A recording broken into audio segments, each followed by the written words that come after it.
আমার প্রিয় মায়েরা বোনেরা, আপনাদের জন্য একটা হাদিস বলে শেষ করব। বিশ্বনবী বলেন, আমার মায়েরা খেয়াল করে শুনুন, বিশ্বনবী আপনাদের উদ্দেশ্য করে বলেন, আল মারআতু ইযা সাল্লাত খামসাহা ওয়া সামাত শাহরাহা হাফিজাত ফুরুজাহা আতাআত বা'লাহা ফালতাদখুল মিন আইয়ি আবওয়াবিল জান্নাতি শাআত। বিশ্বনবী বলেন, ও রমণীরা, ও নারীরা, যে সমস্ত নারী এই চারটা কাজ করবে, এই চারটা কাজের গ্যারান্টি দিবে, তাদেরকে জান্নাতের 8টা দরজার গ্যারান্টি দেয়া হবে। কি চারটা কাজ? 1 নম্বর, আল মারআতু ইযা সাল্লাত খামসাহা, যে নারী 5 ওয়াক্ত নামাজ পড়ে। কি করে? জেলা স্টেডিয়ামে অবস্থানরত আমার নারীরা বোনেরা, বিশ্বনবী আপনাদেরকে 4টা কাজের কথা বলেছেন, খুব বেশি না। 4টা করলে 8 জান্নাতের দরজা সব খোলা। কোনটা দিয়ে যাবেন?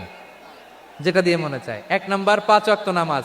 আমার বোনেরা জোহরের নামাজ পড়তে পড়তে এটা আসরে নিয়ে যায়, আসর পড়তে পড়তে এটা মাগরিবে নিয়ে যায়। এরকম আসরা নাই? লালমনিরহাটে হয়তো নাই। আমার বোনেরা এটা করবেন না। ইন্নাস সালাতা কানাত আলাল মুমিনিনা কিতাবাম মাওকুতা, সময় মতো পড়বেন। সামাত শাহরা, রমাদানের রোজাগুলো রাখবেন। হাফিজাত ফুরুজাহা, যে নারী তার চরিত্রকে হেফাজত করে, তার প্রাইভেট হেফাজত করে, তার লজ্জাস্থান হেফাজত করে। ও মায়েরা, আপনার এই গর্ভ যে কত দামি আপনি জানেন না। আপনার এই গর্ভ থেকে জন্মাবে আগামীর সালাহুদ্দিন আল আইয়ুবী। আপনার গর্ভ থেকেই জন্মাবে ইমাম আল মাহদি আল মুনতাদার। আপনার পেট থেকে জন্মাবে আবু সাইদের মতো বীর সৈনিক।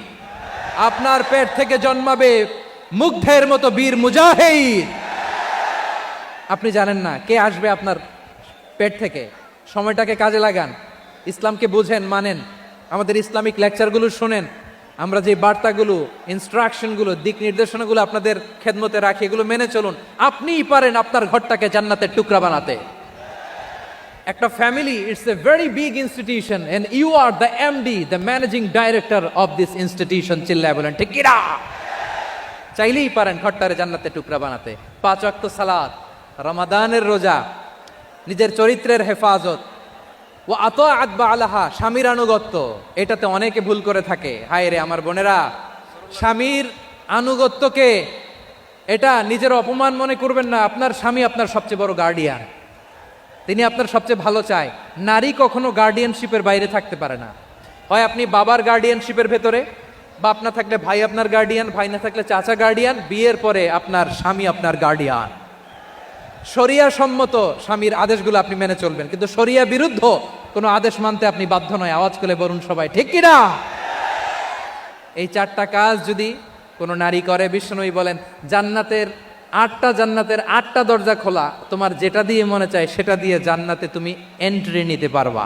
বিশ্বনবী সাল্লাল্লাহু আলাইহি ওয়াসাল্লামের স্ত্রীর নাম ছিল আয়েশা রাদিয়াল্লাহু তাআলা আনহা। আবু বকর রাদিয়াল্লাহু তাআলা আনহুর মেয়ে। আবু বকর রাদিয়াল্লাহু তাআলা আনহুর আরেক মেয়ের নাম হচ্ছে আসমা। দুজনই আবু বকর রাদিয়াল্লাহু তাআলা আনহুর মেয়ে। আসমা আর আয়েশা দুজন বোন, এক মায়ের না, বাবা এক, মা দুইজন।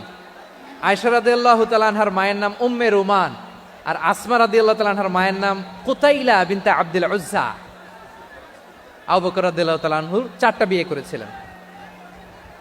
তো একই ঘটনা ঘটেছে এই ফ্যামিলিতে। আসমা ইসলাম ধর্ম গ্রহণ করে মুসলিমা, কিন্তু তার মা কুতাইলা মুশরিকা।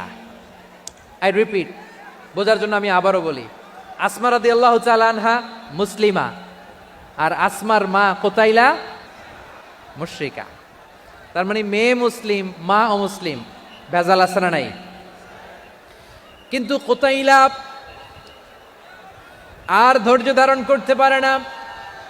নার ছেড়া ধন, কলিজার টুকরা ধন, কলিজার টুকরা সন্তান। আসমারে দেখতে বড্ড মন চায়।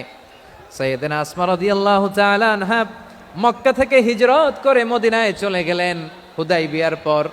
যখন মক্কা মদিনার ট্রাফিক স্বাভাবিক হলো, মক্কার লোক মদিনায় যায়, মদিনার লোক মক্কায় আসে। কুতাইলা কলিজার টুকরা সন্তান আসমারে দেখার জন্য কিছু উপহার নিয়ে বিশাল মরুপথ পাড়ি দিয়ে মক্কা থেকে মদিনায় যায়। সুবহানাল্লাহ বলেন। এখন মা আসছে মেয়ের সাথে দেখা করতে, মেয়ে তো আর দেখা দেয় না। মেয়ে ভাবছে আমার মা তো মুশরিকা, অপবিত্রা, তার সাথে কি দেখা দেয়া যাবে? বিশ্বনবীর দরবারে চলে গেলেন। সুবহানাল্লাহ বলেন। কি সৌভাগ্যবান ছিল তারা। মাসলা জানার দরকার হলেই নবীর দরবারে চলে যেত। ঘরে বউয়ের সাথে ঝগড়া হলে নবীর দরবারে চলে যেত। অনেক সাহাবী বলে আমার পেটে ক্ষুধা লাগলো আমি নবীর কাছে চলে যেতাম। কারণ নবীর চেহারার দিকে তাকালেই আমার পেটের ক্ষুধা মিটে যেত। সাইয়েদনা আসমা রাদিয়াল্লাহু তাআলা আনহা বিশ্বনবীর কাছে চলে গেলেন, যে বললেন, ইয়া রাসূলুল্লাহ, হে ইয়া হাবিবাল্লাহ, ইন্না উম্মি কাদিমাতুন ইলাইয়া ওয়া হিয়া রাগিবা। আমার মা মক্কা থেকে অনেক দূর মরুর পথ পাড়ি দিয়ে উপহার সামগ্রী নিয়ে মদিনায় আমার সাথে দেখা করতে এসেছে গো নবী। আমার জানতে বড্ড ইচ্ছে হয় আমি আমার মুশরিকা মায়ের সাথে একটু দেখা করতে পারবো কিনা। আফা আসিলুহা, আগে যেমনি আমি আমার মায়ের সাথে ভালো আচরণ করতাম, যেমনি আমি আমার মায়ের সাথে সদাচরণ করতাম গো নবী, এখন আমি মুসলিমা, মা মুশরিকা, এখনো কি আগের মতো সদাচরণ করতে পারবো নাকি?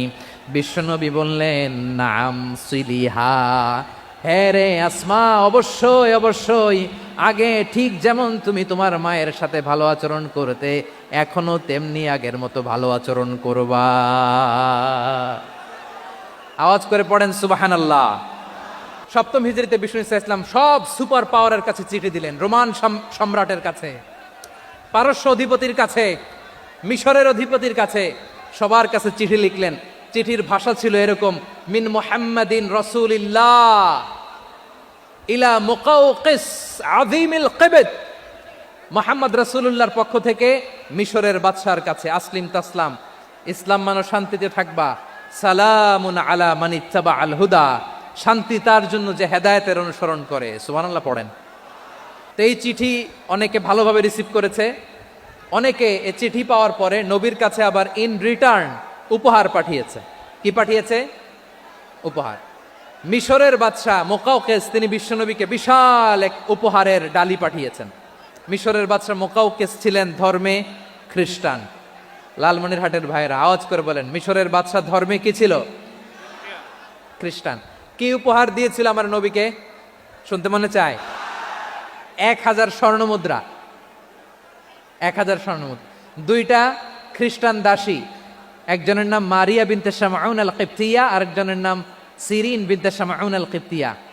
একজন খ্রিস্টান দাস 20 থান কাপড় জামা বানানোর জন্য, আমরা নবী যেন সেলাই করে জামা বানাতে পারে এজন্য 20 থান কাপড়, 20 থান ফাইন গার্মেন্ট। সুবহানাল্লাহ পড়বেন না? এরপরে একটা গাধা যেটার নাম ছিল উফাইদ, আর একটা খচ্চর, এটার নাম ছিল দুলদুল। খচ্চর চিনেন? গাধা আর ঘোড়ার ক্রসিং এ যে প্রাণীটা দুনিয়াতে আসে ওটার খচ্চর বলে।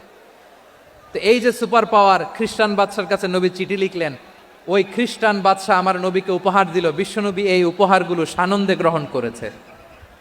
সুবহানাল্লাহ পড়বেন না? তাহলে অমুসলিম কেউ যদি আপনাকে উপহার দেয়, হালাল উপহার হলে আপনি গ্রহণ করতে পারবেন। অনুরূপভাবে পারস্যের বাদশাহ, রোম সম্রাট বিশ্বনবীকে উপহার পাঠিয়েছেন। আমার নবী সবগুলো উপহার গিফট গ্রহণ করেছেন। সুবহানাল্লাহ বলেন। তাহলে প্রিয় লালমনিরহাট, আওয়াজ করে বলুন, ইসলাম কি ন্যারো মাইন্ডেড রিলিজিয়ন না ব্রড মাইন্ডেড? আম্মাজান আয়েশার কাছে মাসালা জানতে চায় মেয়েরা, হে আম্মাজান, অগ্নি উপাসকেরা তাদের ঈদের দিন নওরোজের সময় আমাদেরকে পাখি দেয়, নেওয়া যাবে?